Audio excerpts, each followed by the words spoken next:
इस सेट में हम देखने वाले हैं डे 4 जो होगा ज्ञान बिंदु जीएस का होमवर्क सीरीज का। ये डे 4 है। हमने 3 सेट ऑलरेडी कवर करवा रखा है।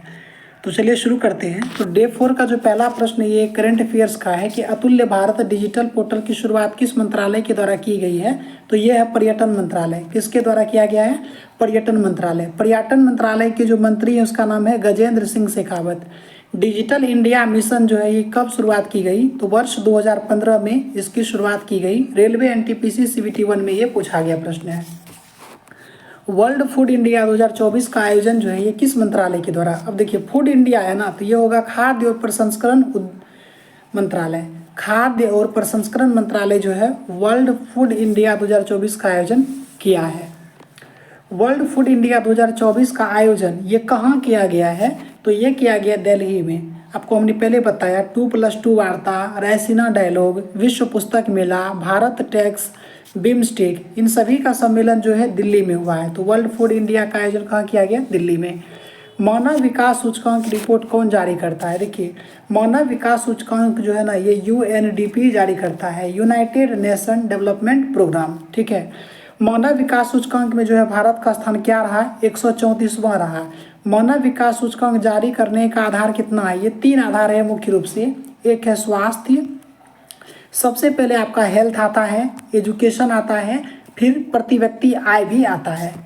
तो ये हो जाता है। उसके बाद आगे बढ़ते हैं कि मिजोरम के ब्रून शरणार्थियों के पुनर्वास के लिए भूमि किस राज्य ने आवंटित किया है? तो ये क्या है? त्रिपुरा। त्रिपुरा के बारे में आप याद रखेंगे कि त्रिपुरा एकमात्र भारतीय राज्य है जो कि 3 ओर से बांग्लादेश की ओर से घिरा हुआ है। अब ब्रू शरणार्थियों के पुनर्वास को मंजूरी किसने दिया है? तो ये किसने दिया है? अमित शाह केंद्रीय गृह मंत्री ने। शरणार्थियों की प्रतिमाह कितनी राशि आवंटित की जाए इसके तहत? तो ये 5,000 रुपये जो है ये प्रतिमाह दिया जाएगा इन शरणार्थियों को। 8वां स्वच्छता सर्वेक्षण में सबसे शीर्ष शहर कौन सा है? तो ये लगातार 7वीं बार जो है कौन है? ये इंदौर है। लगातार 7वीं बार। भारत की पहली वाटर प्लस सिटी कौन सा है? तो ये कौन सा है? तो ये भी इंदौर है। भारत की पहली वाटर प्लस सिटी इंदौर है। वायु गुणवत्ता में सर्वाधिक स्वच्छ शहर कौन सा है? तो ये है सूरत। सूरत कहाँ है? गुजरात में। सबसे स्वच्छ गंगा टाउन का जो स्थान मिला है इसमें वाराणसी और प्रयागराज दोनों का नाम आता है। आगे बढ़ते हैं। भारत में बहुआयामी गरीबी सूचकांक कौन जारी करता है? तो भारत में जो बहुआयामी गरीबी सूचकांक जारी करता है तो ये नीति आयोग करता है। ठीक है। नीति आयोग। नीति आयोग का पहले नाम जो था योजना आयोग था। योजना आयोग का गठन किया गया था 1950 में, लेकिन 2015 में स्थापित हो गया क्या? नीति आयोग। कब? 1 जनवरी 2015 को। और नीति आयोग के जो अध्यक्ष होते हैं वो प्रधानमंत्री होते हैं। अब कह रहा है कि रिपोर्ट 2024 के अनुसार जो है किन 3 राज्यों के लोग गरीबी से बाहर निकले हैं? तो 1 नंबर पे जो गरीबी से बाहर निकल गया है ये या निकलने का प्रयास किया है ये यूपी है। फिर उसके बाद आता है बिहार का स्थान, 3 नंबर पे आता है मध्य प्रदेश और 4 नंबर पे आता है राजस्थान। तो इन सभी राज्यों को बीमारू राज्य के भी नाम से जाना जाता है। तो 1 नंबर पे कौन है? यूपी है, फिर बिहार आएगा, 3 नंबर पे एमपी हो जाएगा, 4 नंबर पे राजस्थान। संविधान के 75 वर्ष पूरे होने पर भारत सरकार के द्वारा किस अभियान की शुरुआत की गई है? तो ये है हमारा संविधान हमारा स्वाभिमान। क्या नाम है? हमारा संविधान और हमारा स्वाभिमान। संविधान, संस्कृति और राष्ट्र ये एक पुस्तक है या किसके द्वारा लिखी गई है? तो ये पुस्तक जो लिखा गया है कलराज मिश्रा के द्वारा। किन्होंने लिखा है? कलराज मिश्र। आगे बढ़ते हैं कि पहली डिजिटल जनसंख्या घड़ी जो है किस शहर में लगाई गई? तो ये बेंगलुरु में लगाई गई पहली डिजिटल जनसंख्या घड़ी। पहली ई लोक अदालत की शुरुआत कहाँ की गई? तो ये छत्तीसगढ़ से। भारत का पहला अनाज एटीएम जो है ये कहाँ स्थापित किया गया?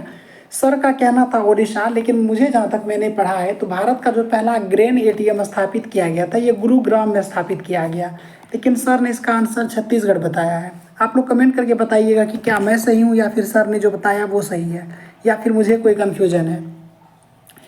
पीएम गरीब कल्याण अन्न योजना की शुरुआत कब की गई? तो ये मार्च 2020 में प्रारंभ की गई। और बजट 2024-25 का जो बजट है इसमें सबसे अधिक जो वित्त पोषित जो है ना ये यही है, 2.05 लाख करोड़ रुपए दिया गया है। और ये अन्न अन्नपूर्णा अन्न योजना से प्रभावित है ये योजना। आगे बढ़ते हैं कि पोर्ट ब्लेयर का नाम बदल दिया गया है। अब इसका नाम क्या रखा गया है? विजयपुरम। क्या नाम रखा गया है? विजयपुरम रखा गया है पोर्ट ब्लेयर का नाम। कानी परियोजना का संबंध किससे है? तो कानी परियोजना जो है इसको आप ऐसे पढ़ सकते हैं, ठीक है, सी फॉर चेन्नई और अंडमान निकोबार। तो कानी परियोजना जो है चेन्नई और अंडमान निकोबार के बीच है। रॉस द्वीप का नया नाम क्या है? तो नेताजी सुभाष चंद्र बोस द्वीप। हेवलॉक द्वीप का नाम बदल के क्या कर दिया है? स्वराज द्वीप। क्या है? स्वराज द्वीप। जबकि एक और द्वीप कौन सा था? नील द्वीप। एक और क्या था? नील द्वीप। नील द्वीप का नया नाम क्या हो गया है? शहीद द्वीप। आगे बढ़ते हैं कि राष्ट्रीय समुद्री विरासत कहाँ अवस्थित है? तो ये कहाँ है? लोथल है। लोथल ये किस भारतीय राज्य में है? कमेंट करके बताइए। लोथल जो है ये भोगवा नदी के किनारे है। लोथल का खोज जो किसने किया था? रंगनाथ राव ने। रंगनाथ राव ने लोथल का खोज किया था। लोथल को लघु हड़प्पा और लघु मोहनजोदड़ो भी कहा जाता है। चुनाव आयोग के द्वारा वर्ष 2024 का किसे दिव्यांग चुनाव आइकन के रूप में नियुक्त किया है? तो ये है शीतल देवी। किनका? इनका नाम है शीतल देवी और राकेश। क्या है? राकेश कुमार। तो दो व्यक्ति को जो है दिव्यांग चुनाव आइकन में शामिल किया है। किसे? यह है राकेश कुमार और शीतल देवी। समान नागरिक संहिता जो है पूर्णतः प्रभावित करने वाला राज्य कौन सा है? तो ये पूरी तरीके से जो लागू किया है ना, ये है उत्तराखंड। जबकि आंशिक रूप से जो लगाया था ये कौन लगाया था? गोवा लगाया था। आर्टिकल 44 जो है समान नागरिक संहिता से संबंधित है। आगे का प्रश्न है कि किस राज्य के द्वारा भील प्रदेश की मांग की जा रही है? अलग से देखिए, भील एक जनजाति है। भील जनजाति सबसे अधिक जो है ना ये महाराष्ट्र में है, ठीक है। हालांकि भील जनजाति मध्य प्रदेश, महाराष्ट्र, राजस्थान इन सभी क्षेत्रों में पाई जाती है, लेकिन भील जनजाति का सबसे अधिक संख्या जो है ये महाराष्ट्र में है। तो ये राजस्थान के द्वारा जो है अलग से भील प्रदेश की मांग की जा रही है। एक वाहन एक फास्टैग पहल किस प्राधिकरण के द्वारा? तो ये क्या हो सकता है? NHAI होगा ना, national highway authority of India. एक वाहन एक फास्टैग किसने शुरू किया है? तो ये NHAI। खाद्य श्रृंखला में किसे पूर्णतः शाकाहारी कहते हैं? जो प्रथम श्रेणी के उपभोक्ता होते हैं। देखिए, पहले होता है उपभोक्ता, फिर होता है पहले होता है उत्पादक, ठीक है, उत्पादक होगा, उपभोक्ता होता है, फिर अपघटक होता है। उत्पादक में आपका हरे पादप हो गए, ये सभी क्या है? उत्पादक है। अब मान लीजिए कि हरे पादप यानी कि हरे जो घास है या कोई वृक्ष है इसको खाता है बकरी, तो बकरी क्या है? ये प्राथमिक श्रेणी मतलब प्रथम श्रेणी का जो है ये उपभोक्ता है। तो ये क्या है? शाकाहारी होता है। पंचायत को वित्त प्रदान करने के लिए राज्य वित्त आयोग का गठन किस अनुच्छेद के तहत किया गया? देखिए, राज्य वित्त आयोग का जो चर्चा है वित्त आयोग की मैं बात करता हूँ। वित्त आयोग का जो चर्चा है आर्टिकल 280 जो है वित्त आयोग से संबंधित है। लेकिन राज्य वित्त आयोग जो है ना ये आर्टिकल 243 का आई, ठीक है, मैं आई लिख रहा हूँ, ये आर्टिकल 243 का आई जो है ये राज्य वित्त आयोग से संबंधित है। अब देखिए, ग्राम पंचायत का गठन जो है अनुच्छेद 40 से हो जाएगा। संपत्ति के मौलिक अधिकार को किस संवैधानिक संशोधन के द्वारा हटाया गया? हमने पहले भी बता रखा है आपको, ये कौन सा था? ये 44वां संविधान संशोधन जो 1978 में हुआ। इसके तहत संपत्ति के अधिकार को मूल अधिकार की श्रेणी से हटा करके कानूनी या वैधानिक अधिकार बना दिया गया है। देखिए, इसके तहत क्या हुआ? 19 का F और 31 का को, ये दो आर्टिकल को हटा करके इसे भाग 12 में जोड़ दिया गया और आर्टिकल 300 का को में कर दिया। इसको ध्यान से आप एक बार फिर से देख लीजिए। संपत्ति का अधिकार जो प्रारंभ में मौलिक अधिकार था, प्रारंभ में मौलिक अधिकार 7 था लेकिन वर्तमान में 6 हो गया। चूँकि 19 का F और 31 का क के तहत जो मौलिक अधिकार दिया गया था यानी कि संपत्ति का अधिकार, इसको निरस्त कर दिया यानी समाप्त करके इसे भाग 12 में जोड़ दिया। इसे किस में जोड़ दिया? भाग 12 में, यानी कि वित्त, संपत्ति और संविदा वाला भाग है ना उसमें जोड़ दिया और इसे अनुच्छेद 300 का क में लेकर के स्थान दिया है। अब इसमें क्या हुआ है कि अब ये मौलिक अधिकार नहीं होकर के ये संपत्ति का अधिकार है। 19 का F जो बताता है ये खरीदी गई संपत्ति है, ठीक है, और 31 का जो क है ये आपका पैतृक संपत्ति है। मान लीजिए आपका पूर्वज का कोई संपत्ति है जो आपको भी मिलता आ रहा है। इसका चर्चा आर्टिकल में। कोई ज़मीन मान लीजिए आप परचेज किए हैं या कोई नया जो है आप बिजनेस स्टार्ट किए हैं, कोई आप नया संपत्ति आप अपने बल पे बना रहे हैं, तो ये आपका अपना अर्जित संपत्ति हो गया। ठीक है, अब देखिए जल का आयतन 0 डिग्री सेल्सियस से 4 डिग्री सेल्सियस तक गर्म करने पर घटता है और 4 डिग्री सेल्सियस के बाद आयतन पर क्या प्रभाव होगा, तो यहाँ पे फिर क्या होगा, यहाँ बढ़ेगा। यह कंडीशन केवल जल में आता है। ठीक है, आगे है कि लॉर्ड हेस्टिंग को मार्क्वेस ऑफ हेस्टिंग का उपाधि किस संधि के बाद दिया गया था, तो ये वही था सुगौली का संधि। सुगौली के संधि के द्वारा जो है लॉर्ड हेस्टिंग को जो है ना मार्क्वेस ऑफ हेस्टिंग की उपाधि दी गई। सुगौली की संधि में क्या हुआ कि काली नदी को सीमा बनाया गया था, काली नदी, ठीक है, काली नदी को सीमा बनाया गया था सुगौली के संधि के टाइम। 9 दिसंबर 1946 को संविधान सभा की पहली बैठक कहाँ आयोजित की गई, देखिए इसका कहाँ आयोजन किया गया, ये दिल्ली में, मतलब न्यू दिल्ली में इसका बैठक किया गया। और डॉक्टर सच्चिदानंद सिन्हा जो थे ये संविधान सभा के पहले अध्यक्ष भी थे, या कह सकते हैं कि प्रथम व अस्थायी अध्यक्ष भी थे। डॉक्टर सच्चिदानंद सिन्हा पहले अस्थायी अध्यक्ष के रूप में जो है 2 दिन के बाद यानी 11 दिसंबर 1946 को डॉक्टर राजेंद्र प्रसाद बने। महात्मा गांधी से संबंधित कुछ संस्था है आपको बताना है, तो देखिए इसको अगर आप अच्छे तरीके से याद कर लेंगे तो वो बढ़िया रहेगा। जैसे नाटाल इंडिया कांग्रेस 1894 में स्थापित हुआ था। फिनिक्स फोरम, ये किनिक्स नहीं, इसको फिनिक्स पढ़ेंगे, ठीक है। फिनिक्स फोरम की जो स्थापना हुई थी सन 1904 में। टॉल्स्टॉय फोरम जो है 1910 में स्थापित हुआ और हरिजन सेवक संघ 1932 में स्थापित हुआ था। तो इसको याद रखेंगे कि नाटाल इंडियन कांग्रेस 1894 में, फिनिक्स फोरम जो 1904 में, ये डरबन में स्थापित किया था। कहाँ पे, ये डरबन में स्थापित किया, और डरबन है दक्षिण अफ्रीका में। टॉल्स्टॉय फोरम 1910 में स्थापित हुआ, जबकि हरिजन सेवक संघ 1932 में। आगे बढ़ते हैं कि विद्युत फ्यूज परिपथ के साथ सदैव किस क्रम में जोड़ा जाता है, यानी कह रहा है कि विद्युत फ्यूज जो है ये परिपथ में किस तरह जोड़ा जाता है, कौन सा क्रम होता है, ये होता है श्रेणी क्रम। ठीक है, फ्यूज जो लगाया जाता है श्रेणी क्रम में, लेकिन घर में जो लगे बल्ब होते हैं, पंखे होते हैं, ये सभी लगाए जाते हैं समांतर क्रम में। अब फ्यूज के बारे में आपको 3-4 कॉन्सेप्ट मैं आपको दे देता हूँ।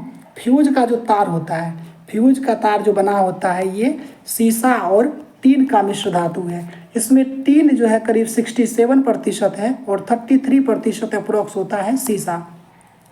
सीसा और टिन का मिश्र धातु होता है फ्यूज का तार। फ्यूज का तार का जो कुछ गुण होता है वो होना चाहिए क्या, इसका तार होना चाहिए पतला, क्या कहते हैं, पतला तार होना चाहिए। इसका गलनांक जो होना चाहिए ना, इसका गलनांक बहुत कम यानी कि निम्न गलनांक होना चाहिए। ठीक है, इसका प्रतिरोध जो होना चाहिए उच्च होना चाहिए। तो फ्यूज तार के 3 गुण आप याद रखेंगे, तार पतला होना चाहिए, इसका गलनांक निम्न होना चाहिए और इसका प्रतिरोध जो है उच्च होना चाहिए।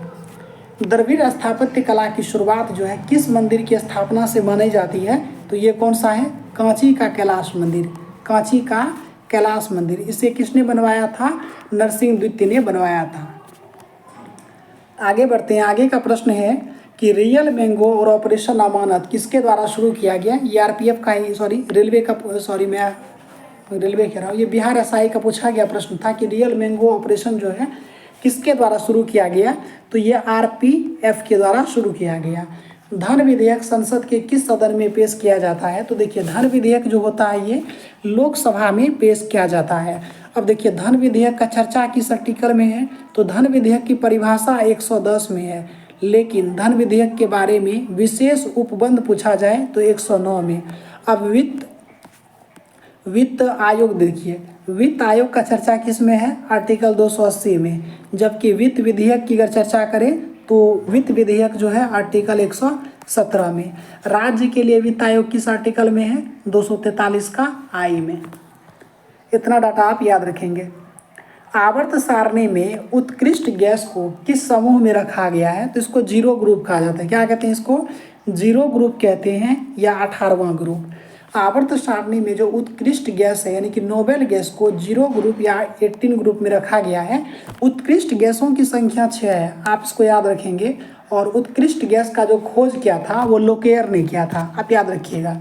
तो आवर्त सारणी में 6 उत्कृष्ट गैस हैं, कौन सब है, 1 नंबर पे आप रखेंगे हीलियम हो जाएगा, उसके बाद नियॉन याद रखिएगा, ऑर्गन है, क्रिप्टॉन, जेनॉन, रेडॉन। रेडॉन जो है एकमात्र अक्रिय गैस है जिसको कि वायुमंडल में स्थान दिया गया है। आगे बढ़ते हैं। बेलाडेला की खान किस राज्य में अवस्थित है? बेलाडेला जो है ये कहाँ है? ये छत्तीसगढ़ में है। भारत का सबसे पहला और सबसे नवीनतम परमाणु संयंत्र कौन सा है? तो भारत का जो सबसे पहला है ना, तो ये तारापुर है। क्या है नाम? तारापुर। भारत का सबसे पहला बिजली संयंत्र जो है तारापुर है। तारापुर कहाँ है? महाराष्ट्र में, और ये 1972 में स्थापित किया गया। लेकिन सबसे नवीनतम और सबसे बड़ा पूछ लिया जाए तो कुडनकुलम होगा। क्या होगा? ये है कुडनकुलम। कुडनकुलम जो है ये तमिलनाडु में है, और ये 8वां और सबसे बड़ा और सबसे नया है। कार्बी एनालॉग पठार किस राज्य में है? तो ये कहाँ है? मेघालय में। कार्बी एनालॉग पठार जो है ये मेघालय में है। गांधी का भारत में पहला प्रत्यक्ष किसान आंदोलन कौन सा था? देखिए, गांधी जी का पहला किसान आंदोलन जो था वो चंपारण सत्याग्रह था। लेकिन प्रत्यक्ष किसान आंदोलन पूछ लिया जाए तो ये है खेरा सत्याग्रह। खेरा सत्याग्रह जो हुआ था सन 1918 में हुआ था। किस राजमार्ग को सड़क ए आजम कहा जाता है? तो ये जो है शेर शाह सूरी के द्वारा जो निर्माण किया गया था, जीटी रोड। क्या कहते हैं इसको? जीटी रोड कहते हैं, यानी grand trunk road. Grand trunk road में जो है ना NH, इसमें 1 और 2 दोनों आता है। NH1 जो आता है ना, तो ये पंजाब के अमृतसर से लेकर के दिल्ली तक आया। फिर NH2 जो हो गया दिल्ली से कोलकाता तक। आप इस डाटा को याद रखेंगे। भारत के कितने राज्य में द्विसदनीय विधायिका, कहने का मतलब विधानसभा और विधान परिषद है, तो ये भारत के 6 राज्यों में विधानसभा और विधान परिषद है।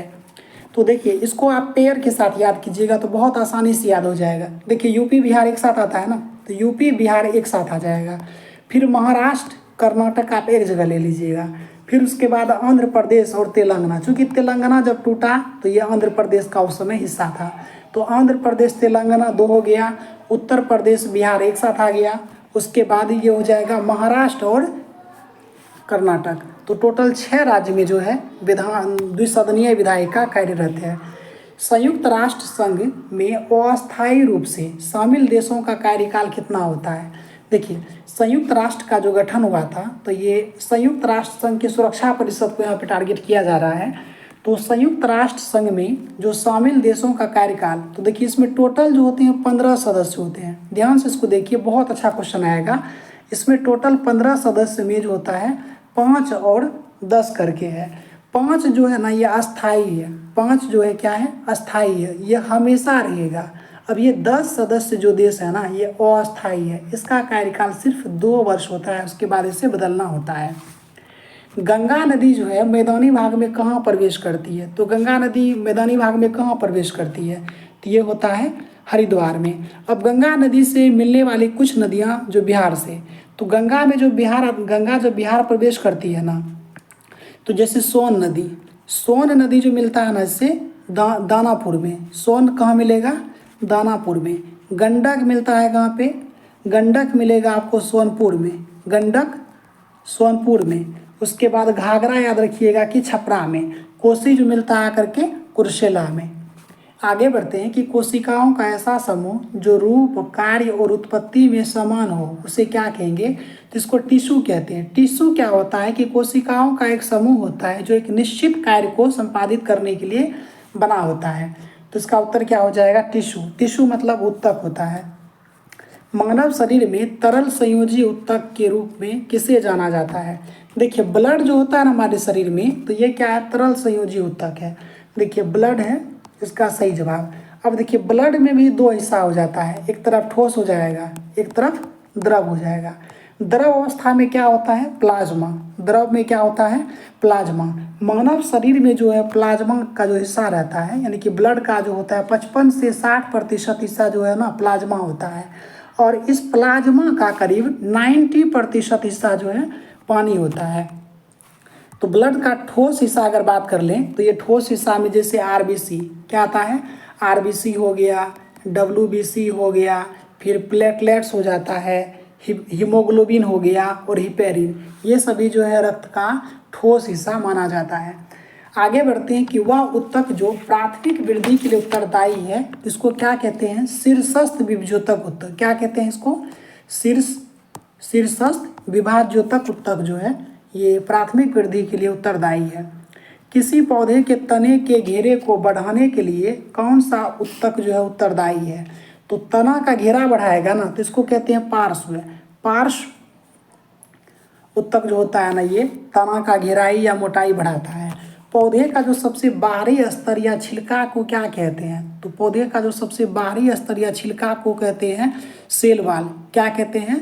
सेल वाल कहिए, या उसको आप एपिडर्मिस भी कह सकते हैं। वह संवहन बंडल जिसमें जाइलम के दोनों ओर फ्लोएम पाया जाता है, तो उसको क्या कहते हैं? इसको संवहन बंडल ही कहा जाता है। इसको यहाँ पे ये लिखना नहीं चाहिए था। पुराने पेड़ को जब काटा जाता है तो बीच का केंद्रीय भाग जो मजबूत, घना और गहरे कत्थई रंग का होता है, इसको क्या कहते हैं? देखिए, जैसे ये पेड़ हो गया, तो जब पेड़ काटिएगा ना, तो इस बीचों बीच में एक हिस्सा रहता है जो इसका कलर कुछ अलग रहता है, या तो थोड़ा ब्लैक रहेगा या कत्थई कलर का रहता है। तो जनरली हम लोग इसको आम बोलचाल की भाषा में इसको साल बोलते हैं, लेकिन एक्चुअली क्या है, इसको कहा जाता है सेरिल। क्या कहते हैं इसको? सेरिल या सीरिल कहते हैं। ठीक है, सेरिल या सीरिल इसको कहा जाता है, या इसको काष्ठ का हृदय भी कहते हैं। चूँकि लकड़ी के बीच में है तो इसको लकड़ी का हृदय यानी कि काष्ठ हृदय भी कहते हैं, या इसको वलय भी कहते हैं। और किसी भी पेड़ का जो आयु ज्ञात किया जाता है ना, तो इसी वलय को गिन करके। जाइलम और फ्लोएम का निर्माण कितने तत्वों से होता है? तो जाइलम और फ्लोएम का निर्माण जो है ये 4 तत्वों से मिलकर होता है। किस प्रकार के उत्तक शरीर की सुरक्षा का कार्य करता है? तो ये एपिथेलियमी उत्तक। क्या होता है ये? एपिथेलियमी उत्तक होता है। ठीक है, एपिथेलियमी उत्तक जो है शरीर में सुरक्षा का कार्य करता है। निम्नलिखित में कौन सा उत्तक लार ग्रंथि तथा श्वेत ग्रंथि में पाई जाती है? तो ऑप्शन तो आपको दिया नहीं है।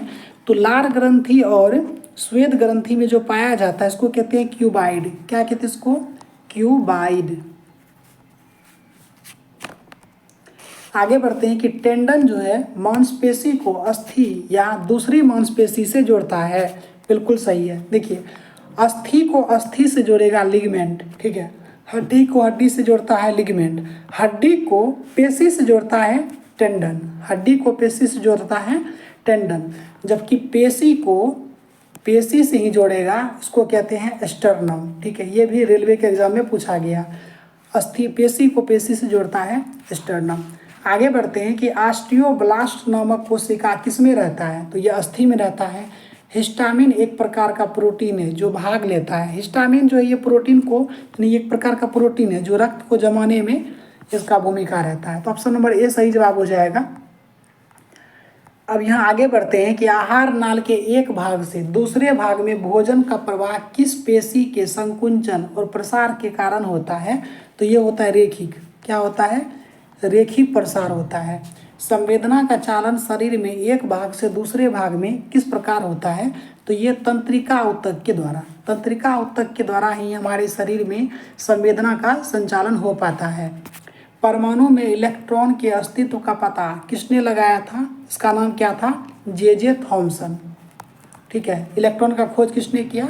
जे थॉमसन ने।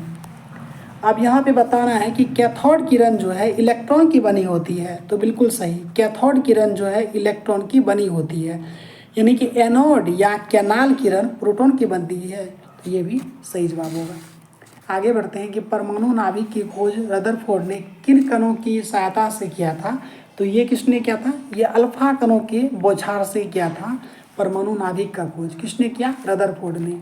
किसी परमाणु के परिक्रमण कर रहे किसी इलेक्ट्रॉन की कुल ऊर्जा कैसी रहती है?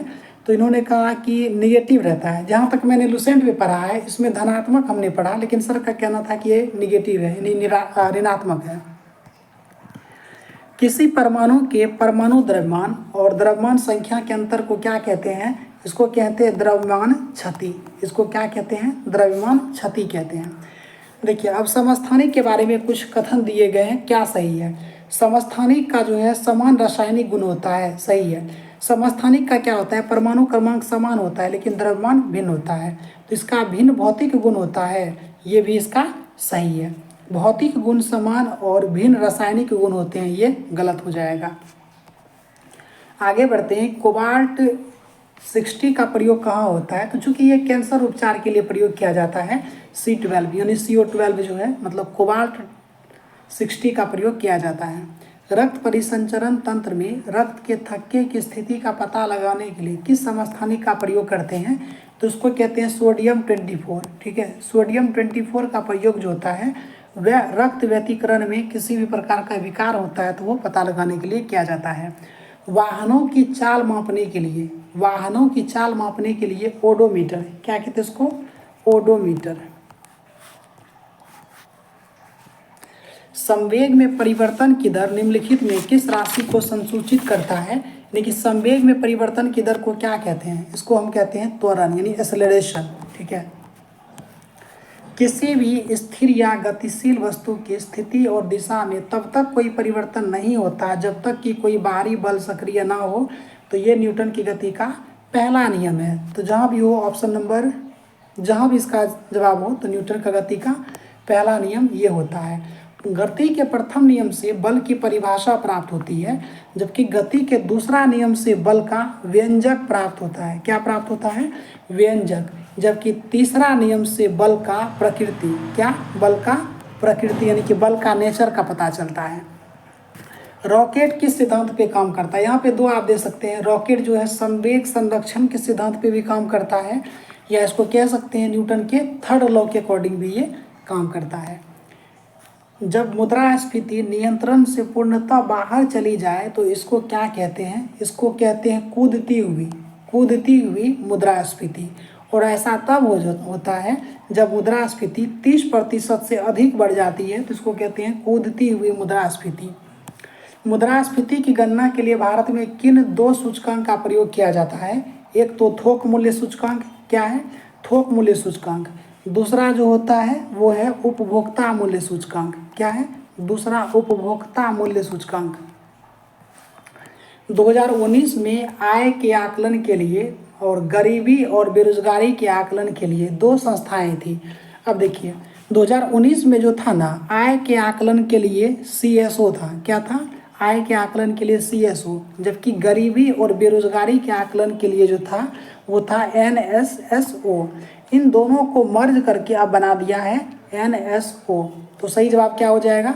NSO। लेकिन इसका अलग अलग संस्था हो जाएगा CSO और NSSO। अध्ययन के आधार पर बेरोजगारी को कितने हिस्से में बांटा गया है? दो प्रकार का होता है, एक होता है ऐच्छिक, दूसरा होता है अनैच्छिक। भारत में सबसे अधिक बेरोजगार जो है ये अनैच्छिक है, यानी कि कोई नहीं चाहता कि हम बेरोजगार रहे हैं। ऐच्छिक बेरोजगार का क्या मतलब होता है कि बेरोजगार वही व्यक्ति है जो बाजार में, मान लीजिए कि बाजार का जो रेट है उस मूल्य पर भी अगर कोई व्यक्ति काम करना चाहता है और फिर भी उसे काम नहीं मिले तो उसको क्या कहते हैं? बेरोजगारी कहते हैं। जिन अर्थव्यवस्थाओं में आर्थिक विकास या लोगों के रहन सहन का स्तर काफ़ी नीचे रहता है तो उसको क्या कहते हैं? ये होता है अल्प विकसित अर्थव्यवस्था। अल्प विकसित अर्थव्यवस्था का यह गुणधर्म है। भारत की GDP में अर्थव्यवस्था की किस क्षेत्र का सर्वाधिक योगदान है? तो इसको कहते हैं सेवा क्षेत्र। क्या कहते हैं? सेवा क्षेत्र को ही तृतीयक क्षेत्र भी कहा जाता है। सेवा क्षेत्र का योगदान जो है ना करीब 54 से 55% है। ठीक है, और प्राथमिक सेक्टर का जो है 19%। ऑटोमोबाइल उद्योग, तो जितना भी इंडस्ट्री आता है ये द्वितीयक श्रेणी का आता है। ये किस सेक्टर का आता है? तो ये दूसरा सेक्टर में आता है। अर्थव्यवस्था का वह प्रकार कौन सा है जिसमें हम किसी क्षेत्र की आर्थिक गतिविधि का व्यापक रूप से अध्ययन करते हैं? तो एक होता है व्यष्टि, एक होता है समष्टि। तो यहाँ पे व्यापक करते हैं तो इसीलिए समष्टि। अगर किसी एक व्यक्ति के बारे में करते हैं तो ये हो जाता है क्या? व्यष्टि। समष्टि में उसमें संपूर्ण अध्ययन किया जाता है। भारतीय अर्थव्यवस्था में एक वित्तीय वर्ष की अवधि क्या होती है? तो वित्तीय वर्ष का प्रारंभ होता है 1 अप्रैल से 31 मार्च तक होता है। यह जो है वित्तीय वर्ष है, ये विलय नहीं बल्कि वित्तीय पढ़ना है इसको। भारत में स्वतंत्रता के बाद पहली बार आय का आकलन कब किया गया था? तो सन 1949 में जो है स्थापित किया गया था आय समिति। इसके अध्यक्ष कौन थे? PC महालनोबिस। ठीक है, आगे बढ़ते हैं कि भारत में सबसे पुरानी शास्त्रीय भाषा कौन सी है? तो पूरा आप याद रख लेंगे। तो सबसे पुरानी जो शास्त्रीय भाषा में आता है क्या, तमिल आता है, ठीक है। लेकिन आपको क्या याद रखना है कि भारत में टोटल जो है कितने शास्त्रीय भाषा है, तो 11 है। आपको एक तो पता ही हो गया, तमिल हो गया। तमिल सबसे प्राचीन है और इसे 2004 में शामिल किया। 2005 में आया था संस्कृत, ठीक है। तमिल संस्कृत हो गया। अब दक्षिण से चलते हैं। तमिल हो गया तो आंध्र प्रदेश का भाषा तेलुगु याद रखेंगे। कर्नाटक का भाषा कन्नड़ याद रखिएगा। और ओडिशा का तो ओडिसी होगा ही, लेकिन केरल का मलयालम, केरल का मलयालम हो गया। और ओडिसी भी याद रखिएगा। तो टोटल ये 6 हो जाएगा। 1 संस्कृत, 2 3 4 5 6। अब जो है 2000 पिछले साल यानी कि 2024 में 5 और भाषा को जोड़ दिया गया है। तो अब शास्त्रीय भाषा हो गया कितना, 11। इसमें कौन है, पाली है, पाली है, प्राकृत है, बांग्ला है, असमिया है और मराठी है। ये जो 5 भाषा को जोड़ा गया तो अब शास्त्रीय भाषा हो गया 11। नकटा जो है किस राज्य का पारंपरिक लोकगीत माना जाता है, तो ये बिहार का है। भारत में संगीत विधा को कितने भागों में बांटा गया है, 2 भाग में। एक है कर्नाटक संगीत, दूसरा है भारतीय संगीत। कर्नाटक संगीत का जो जनक है ये संत पुरंदर दास को माना जाता है। तो ये रहा 75 क्वेश्चन का सेट। आई होप आपको ये अच्छा लगा होगा। इसका PDF आपको हमारे टेलीग्राम चैनल पे मिल जाएगा। बाकी वीडियो से संबंधित कोई भी क्लास सीखवा हो तो कमेंट करके पूछिएगा। मिलते हैं नेक्स्ट वीडियो में, तब तक के लिए धन्यवाद।